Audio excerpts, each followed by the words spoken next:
فإني قريب أجيب دعوة إذا دعان فليستجيبوا لي وليؤمنوا بي لعلهم يرشدون. وقال الله تبارك وتعالى في كلام المجيد والفرقان الحميد: وقال ربكم ادعوني أستجب لكم إن الذين يستكبرون عن عبادتي سيدخلون جهنم داخرين. وقال الله تبارك وتعالى في كلام المجيد والفرقان الحميد: نحن أقرب إليه من حبل الوريد. وقال النبي صلى الله عليه وسلم: الدعاء هو العبادة. وقال النبي صلى الله عليه وسلم: الدعاء مخ العبادة. وقال النبي صلى الله عليه وسلم: ليس شيء أكرم على الله من الدعاء، أو كما قال عليه الصلاة والسلام. صدق الله مولانا العظيم وبلغنا رسوله النبي الكريم ونحن على ذلك لمن الشاهدين والشاكرين والحمد لله رب العالمين. اللهم صل على محمد وعلى آل محمد كما صليت على إبراهيم وعلى آل إبراهيم إنك حميد مجيد. اللهم بارك على محمد وعلى آل محمد كما باركت على إبراهيم وعلى آل إبراهيم إنك حميد مجيد. میرے واجب الاحترام معزز سامعین کرام، قرآن مجید فرقان حمید کی چند آیات کریمہ اور سرکار دو عالم صلی اللہ علیہ وسلم کے ارشادات میں سے چند احادیث مبارکہ میں نے آپ کے سامنے تلاوت کی۔ قرآن مجید فرقان حمید کی جو پہلی آیت کریمہ ہے، اللہ رب العالمین نے فرمایا: وَإِذَا سَأَلَكَ عِبَادِي عَنِّي فَإِنِّي قَرِيبٌ۔ اے میرے محبوب صلی اللہ علیہ وسلم، جب میرے بندے آپ سے پوچھیں میرے بارے میں تو آپ بتا دیجئے انی فانی قریب، میں اپنے بندوں کے بہت ہی قریب ہوں۔ اجیب دعوت الداعی اذا دعان، میرے بندے مجھے جب بھی بلاتے ہیں، پکارتے ہیں، میں ان کی پکار کو سنتا ہوں اور قبول کرتا ہوں۔ وَلْيُؤْمِنُوا بِي فَلْيَسْتَجِيبُوا لِي، اور اللہ رب العالمین فرماتے ہیں کہ ان کو چاہیے کہ مانگے بھی پھر مجھ ہی سے۔ وَلْيُؤْمِنُوا بِي، اور مجھ پر ایمان لائے، لَعَلَّهُمْ يَرْشُدُونَ، تاکہ یہ لوگ ہدایت پا لیں۔ دوسری آیت کریمہ میں اللہ تبارک و تعالی نے فرمایا: وَقَالَ رَبُّكُمْ ادْعُونِي أَسْتَجِبْ لَكُمْ۔ محبوب ذرا ان کو بتا دیجئے کہ میرا اللہ کہہ رہا ہے کہ جب مجھے پکارتے ہو تو تمہارا رب تمہاری پکار کو سنتا ہے۔ استجب لکم ان الذین یستکبرون عن عبادتی سیدخلون جہنم داخرین، بے شک وہ لوگ کہ جو دعا مانگنے میں، اللہ سے مانگنے میں، پکارنے میں تکبر کرتے ہیں، تو ان کو بتا دیجئے سیدخلون جہنم داخرین، تو ان قریب اللہ رب العالمین ذلیل و خوار کر کے ان کو جہنم میں داخل کرے گا۔ وَنَحْنُ أَقْرَبُ إِلَيْهِ مِنْ حَبْلِ الْوَرِيدِ۔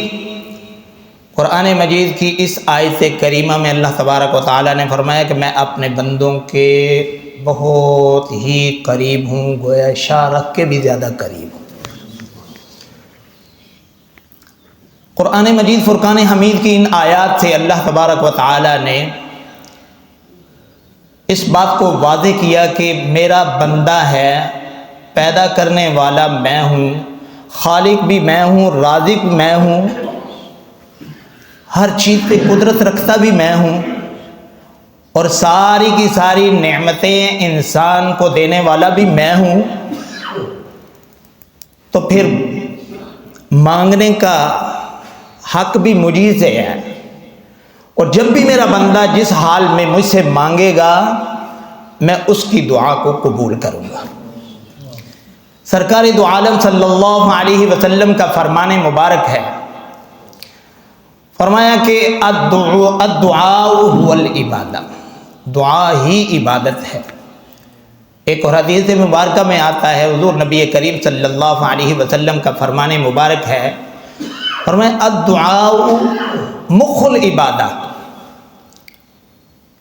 عبادت کا مغز جو ہے وہ دعا ہے۔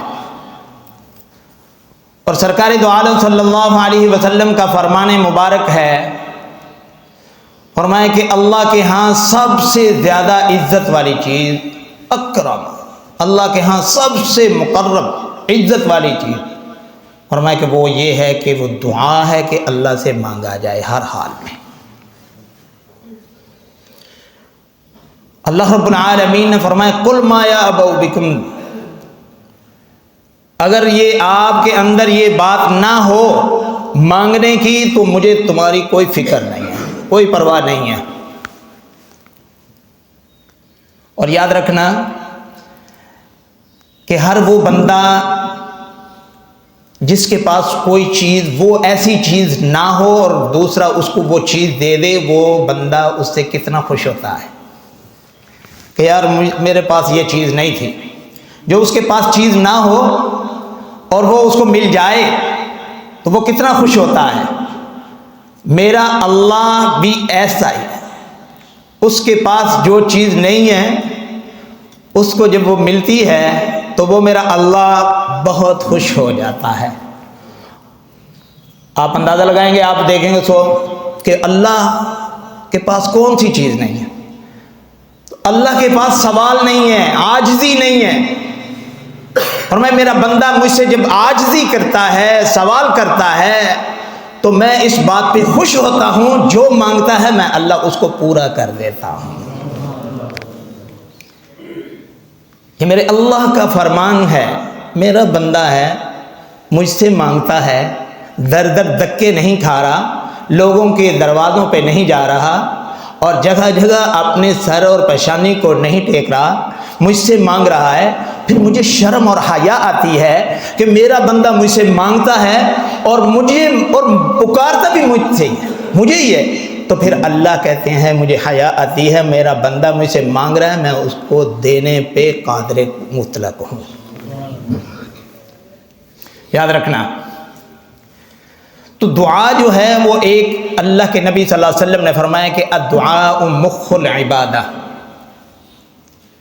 یاد رکھنا، حدیث مبارکہ میں آتا ہے کہ اللہ کے نبی صلی اللہ علیہ وسلم نے فرمایا کہ مومن ہو اور اللہ اس کی دعا قبول نہ کریں، یہ بات نہیں، پکی بات ہے کہ اللہ رب العالمین مومن کی ہی دعا کو قبول کرتے ہیں۔ ہمارے ہاں بڑے ہی ایسے لوگ ہیں، نادان ہیں، وہ کہتے ہیں کہ ہم دعا مانگتے ہیں لیکن اللہ ہماری دعا کو قبول نہیں کرتا۔ تو ہماری دعائیں کیا ہیں؟ ہماری دعا یہ ہے کہ ہم مانگتے ہیں کہ اللہ مجھے موٹر سائیکل دے دے، اللہ مجھے گھر دے دے، اللہ مجھے گاڑی دے دے، اللہ اس کو موٹر سائیکل دے دے، تو کہتے ہیں یہ دعا قبول ہو گئی۔ اگر گاڑی مانگ لی، گاڑی دے دی فوری، یہ ہماری دعا قبول ہو گئی۔ اور کہتے ہیں کہ یہ مال، اتنا مال چاہیے، مال مل گیا، تو ہم کہتے ہیں کہ اللہ نے ہماری دعا کو قبول کر لیا، ورنہ دعا قبول نہیں ہوتی۔ نادان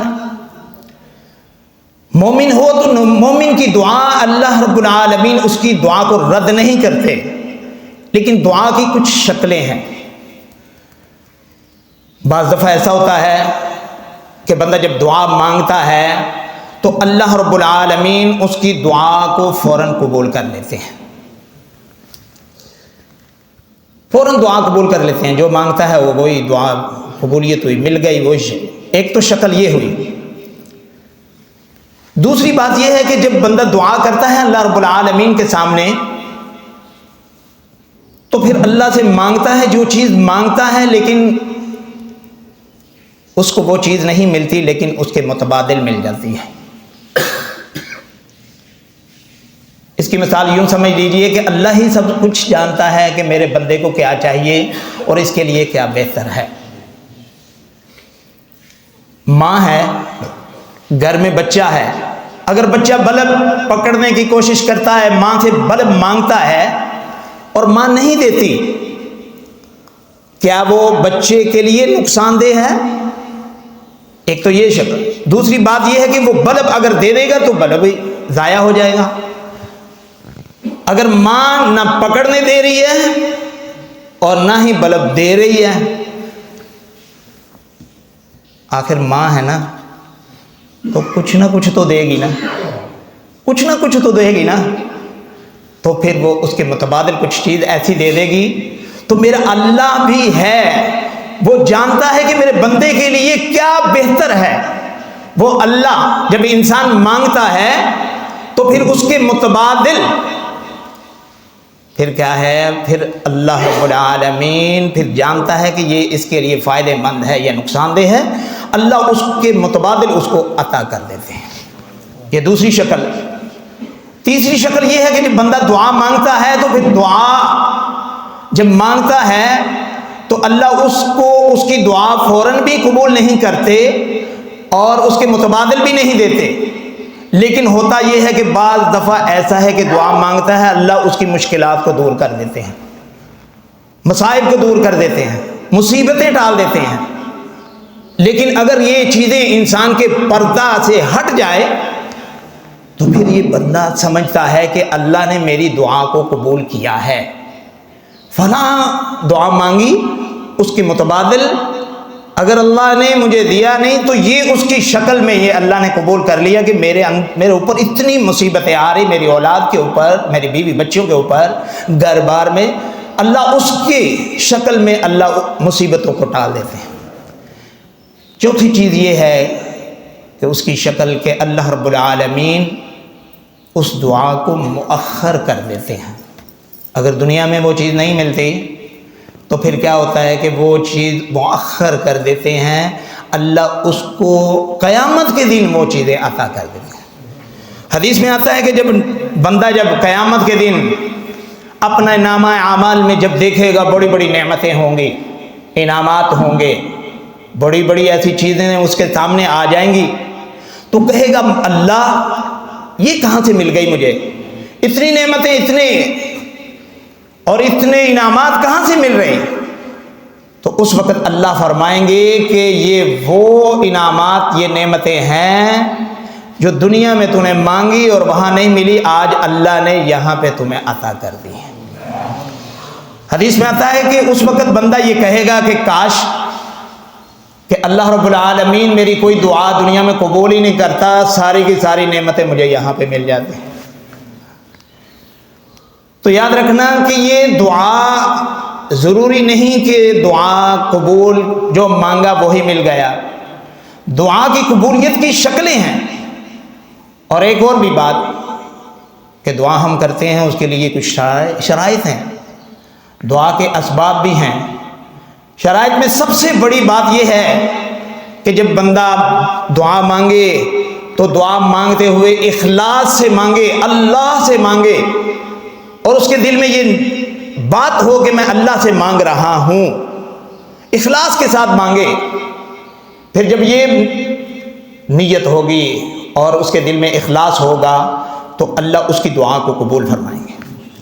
دوسری شرط یہ ہے کہ بندہ جب دعا کرتا ہے تو وہ اس ارادے پہ کہ یقین سے بات کرے کہ اللہ میری اس دعا کو رد نہیں کریں گے۔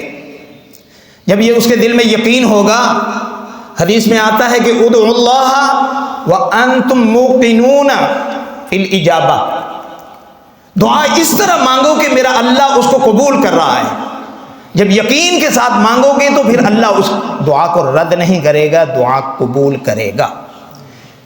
تیسری بات یہ ہے کہ جب بندہ دعا کرتا ہے اخلاص کے ساتھ بھی اور یقین کے ساتھ بھی، تیسری بات یہ ہے کہ اس کا کھانا حلال کا ہو۔ حلال کا ہوگا تو یاد رکھنا پھر دعا قبول ہوگی، اگر حلال کا نہ ہوگا تو پھر یاد رکھنا پھر دعائیں قبول نہیں ہوتی۔ یا ایھا الرسول کلوا من طیبات ما رزقناکم،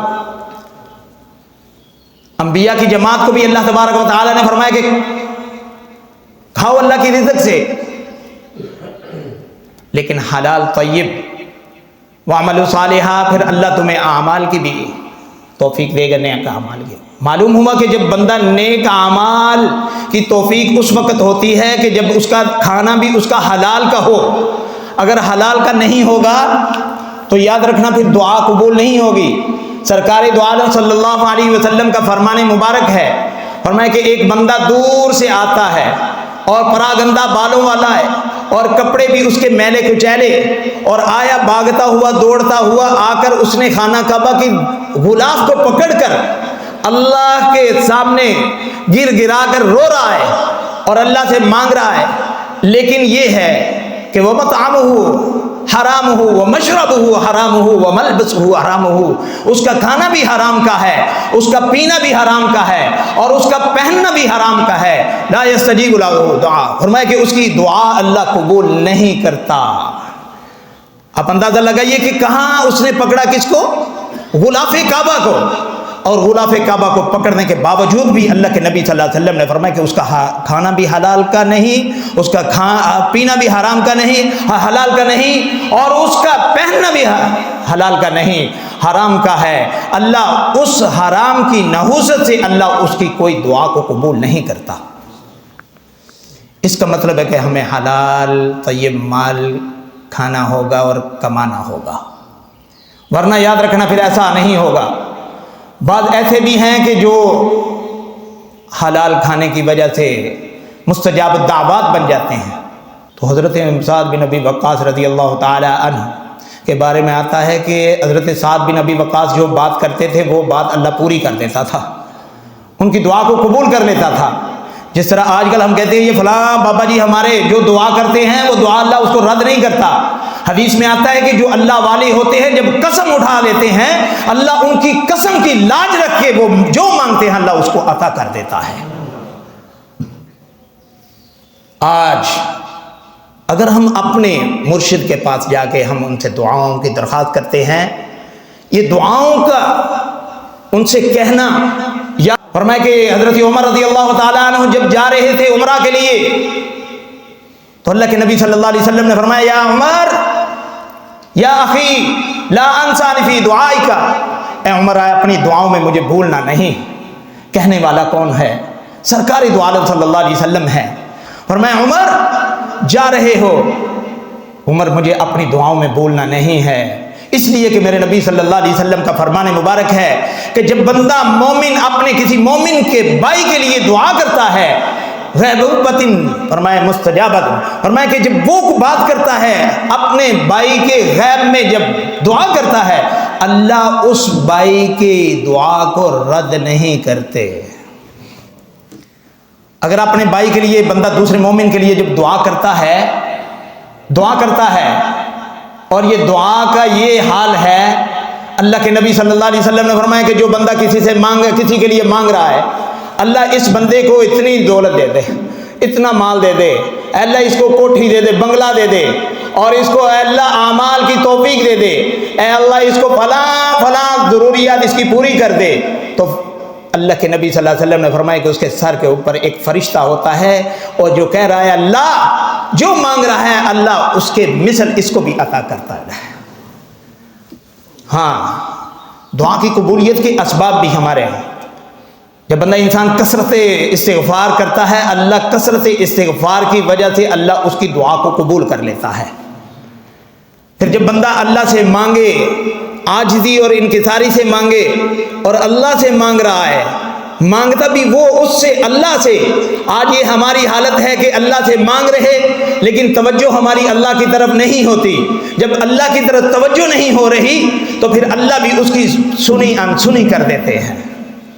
حدیث مبارکہ میں آتا ہے کہ اللہ تعالیٰ کے سامنے جب دعا کی جائے تو غفلت کی وجہ سے کی جائے تو اللہ اس کی دعا کو رد کر دیتے ہیں، سنی انسنی کر دیتے ہیں، کیونکہ اللہ رب العالمین فرما رہے مانگتا تو مجھ سے ہے اور وہ بھی غافل ہو کر۔ اللہ سے جب دعا مانگنی ہے غفلت کی بنا پہ نہ ہو، عاجزی اور انکساری کے ساتھ، آنکھوں سے آنسو نکلنے چاہیے۔ جب اخلاص کے ساتھ دعا مانگیں گے، حلال مال اندر ہوگا، اس کے اثرات ہوں گے، اور یقین کے ساتھ جب دعا مانگیں گے اللہ ہماری دعا کو قبول کرے گا، رد نہیں کرے گا۔ ہاں ایک اور بھی بات ہے کہ جب بندہ مسجد میں آتا ہے تحیۃ الوضو، جب تحیۃ المسجد کے 2 نوافل پڑھ کے بندہ جب دعا مانگتا ہے تو اللہ اس کی دعا کو بھی رد نہیں کرتے۔ تو یاد رکھنا کہ جب بندہ مانگے دعا تو اللہ کی حمد و ثنا کرے، پھر اخلاص کے ساتھ حمد و ثنا کرے اللہ کی حمد و ثنا کرنے کے لیے کچھ بڑی باتیں نہیں ہیں۔ اللہ تو نے مجھے پیدا کیا ہے، اتنی نعمتیں دی ہیں، اتنی نعمتوں سے نوازا ہے، اے اللہ تو خالق ہے میرا، تو مالک ہے، تو رازق ہے۔ سورہ فاتحہ پڑھ لیں، اے اللہ تمام تعریفیں تیرے لیے ہیں۔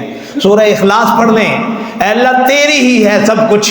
قل هو اللہ احد، اکیلا ہے، اللہ صمد، تیری ذات ایسی ہے، بے نیازی ہے، وہ بے نیاز ذات ہے۔ اللہ کی حمد و ثنا کریں، اور پھر یاد رکھنا کہ اس کے بعد پھر اللہ کے نبی صلی اللہ علیہ وسلم پر درود پڑھے۔ جب درود شریف پڑھ کر دعا کریں گے اللہ اس درود شریف کی برکت سے اس کی دعا کو رد نہیں کرتے۔ اور یاد رکھنا کہ جب حضرت کعب بن مالک رضی اللہ تعالیٰ عنہ مسجد میں آئے تو حضور صلی اللہ علیہ وسلم نے دیکھا کہ نماز پڑھ کے وہ جلدی نکلنے لگے۔ حضور نے فرمایا کہ قریب ہو کعب بن مالک، کیا ہوا اتنی جلدی؟ کچھ اللہ سے مانگ بھی لیا کرو، کچھ مانگ لیا کرو، حمد و ثنا کر کے۔ تو کعب بن مالک کہتے ہیں کہ اے اللہ کے رسول صلی اللہ علیہ وسلم مجھے بتا دیجئے کہ میں کیسے مانگوں، آپ طریقہ بتا دیجئے۔ اللہ کے نبی صلی اللہ علیہ وسلم نے فرمایا کہ سب سے پہلے اللہ کی حمد و ثنا کر، اللہ کی حمد و ثنا بڑائی بیان کر، پھر اس کے بعد پھر تم مجھ محمد پر درود بھیج۔ حضرت کعب بن مالک رضی اللہ تعالیٰ عنہ فرماتے ہیں، عرض کرتے ہیں اللہ کے رسول مجھے بتا دیجئے کہ میں آپ پر کتنا درود بھیج دیا کروں۔ حضور نبی کریم صلی اللہ علیہ وسلم نے فرمایا کہ تو ایسا کر جتنا کثرت سے درود بھیجے گا تیرے لیے فائدہ ہوگا۔ اے اللہ کے رسول مجھے بتا دیجئے ایک حصہ اپنی دعا کا درود شریف پڑھ لیا کروں۔ تو اللہ کے نبی صلی اللہ علیہ وسلم نے فرمایا ان زدت فہو خیر لک، اگر اس سے بھی زیادہ کر لے گا تیرے لیے بہتر ہے۔ پھر آپ نے فرمایا کہ نصف کر لوں، پھر آپ نے فرمایا ان زدت فہو خیر لک، پھر اس سے بھی اگر زیادہ کر لے گا تیرے لیے بہتر ہے۔ اے اللہ کے رسول 3 حصے 3 تہائی کر لیا کروں۔ حضور نے فرمایا کہ ان زدت فہو خیر لک، اگر تو اس سے بھی بڑھا لے گا تو اللہ تیری ہر دعا کو قبول کر لے گا، تیرے لیے بہتر ہے۔ یا رسول اللہ صلی اللہ علیہ وسلم پھر اس طرح ہے کہ میں اپنی ساری دعا درود شریف ہی نہ پڑھ لیا کروں؟ اللہ کے نبی صلی اللہ علیہ وسلم نے فرمایا کہ ایسا ہوتا نہیں، اگر تو ایسا کر لے تو اللہ کے نبی صلی اللہ علیہ وسلم نے فرمایا اذن تکفی ہمک ویغفر لک ذنبک، اللہ تجھے اس درود شریف کی برکت سے 2 پروانے عطا کر دے گا۔ اذن تکفی ہمک، اس درود شریف کی برکت سے اللہ تیری ساری کی ساری پریشانی کو دور فرما دے گا۔ وَيُغْفَرُ لَكَ ذَنْبُكَ، اللہ اس درود شریف کی برکت سے اللہ تیرے سارے گناہوں کو معاف کر دے گا۔ تو انسان کی یہی ضروریات ہیں۔ انسان چاہتا ہے کہ دنیا میں مال و دولت مل جائے، اولاد مل جائے، اللہ کے نبی صلی اللہ علیہ وسلم کی زیارت نصیب ہو جائے۔ کل